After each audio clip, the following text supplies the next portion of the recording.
நண்பர்களே வணக்கம். நம்ம இந்த வீடியோ பதிவில் என்ன பார்க்க போகிறோம் அப்படின்னம்னா 2/3/2026 திங்கட்கிழமை மாசி மகம் சுபதினம். மாசி மகம் உருவான வரலாறை பற்றி தெரிந்து கொள்வோம். மகத்துவமிக்க மாசி மகம் உருவான வரலாறு. மாதங்களில் மகத்தான மாதம் மாசி மாதம். மாசி மாதத்தில் நாம் செய்யும் எந்த காரியமும் இரட்டிப்பு பலன்கள் தரும்.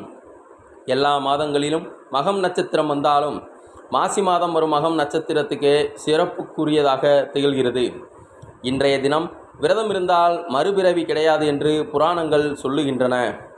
மாதங்களில் மகத்தான மாதம் மாசி மாதம். மாசி மாதத்தில் நான் செய்யும் எந்த காரியமும் இரட்டிப்பு பலன்களை தரும். மாசி மகம் உருவான வரலாறை பார்க்கலாம். மக நட்சத்திரமும் பெருமாளுக்கும் உகந்த நாள். நீர்நிலையில் உள்ள இடங்களில் தீர்த்தவாரி உற்சவம் நடைபெறுவது வழக்கம். இதற்கு காரணமானவர் புண்டரீக மகரிஷிதான்.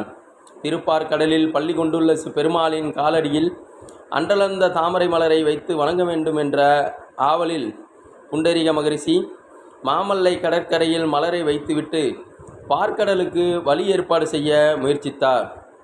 அதற்காக கடல் நீரை தொடர்ந்து இறைத்து கொண்டிருந்தார். இவரின் தளராத முயற்சியை தாளாத பக்தியையும் கண்ட திருமால் ஒரு முதியவராக உருவுகொண்டு முனிவரிடம் வந்து, எனக்கு பசியும் களைப்புமாக உள்ளது, ஊருக்கு சென்று உணவு வாங்கி வாருங்கள், அதுவரை நானே கடல் நீரை உமக்காக இறைக்கிறேன் என்று அனுப்பினார். முனிவரும் உணவு வாங்கி வந்து பார்த்தபோது கடல் உள்வாங்கி இருந்தது. முதியவரை காணோம். அப்போது ஒரு குரல் கேட்டது. முனிவர் அவ்விடத்தை பார்க்க தான் வைத்த மலரை பாதங்களில் வைத்து கொண்டு திருமால் தரையில் பள்ளி கொண்டு ரிஷிக்கு காட்சி தந்தார். ஸ்ரீமன் நாராயணனே தன் திருக்கரத்தால் நீரிறைத்த அந்த அர்த்தசேது கடலில் மகத்தன்று நீராடுவது பெரும் புண்ணியம். பெண்ணுக்குரிய விரத தினம். உமாதேவியர் மாசி மாதம் மகம் நட்சத்திரத்தில்தான் தட்சனின் மகள் தட்சாயணியாக அவதரித்தாள் என்பதால் மிகவும் புண்ணிய நாளாக கருதப்படுகிறது. பெண்களுக்குரிய விரத தினமாகவும் போற்றப்படுகிறது. பாதாளத்தில் இருந்த பூமியை பெருமாள் வராக அவதாரம் எடுத்து வெளிக்கொணர்ந்த நாளும் மாசி மகத்தன்றுதான். சிறப்பு வாய்ந்த கும்பகோணம் மாசி மகம். உலகத்தை படைப்பதற்காக உலகப் பொருட்கள் அனைத்தையும் ஒரு கும்பத்தில் வைத்தனர். அது நீரில் மிதந்து வரும்பொழுது கும்பத்தை இறைவன் அம்பால் எய்த அதன் மூக்குப்பகுதி, அதாவது முன்னால் இருக்கும் கூம்பு போன்ற கோணப்பகுதி உடைந்து விழுந்தது. அந்த இடமே கும்பகோணம் என்ற திருத்தலமாக பெயர் பெற்றது.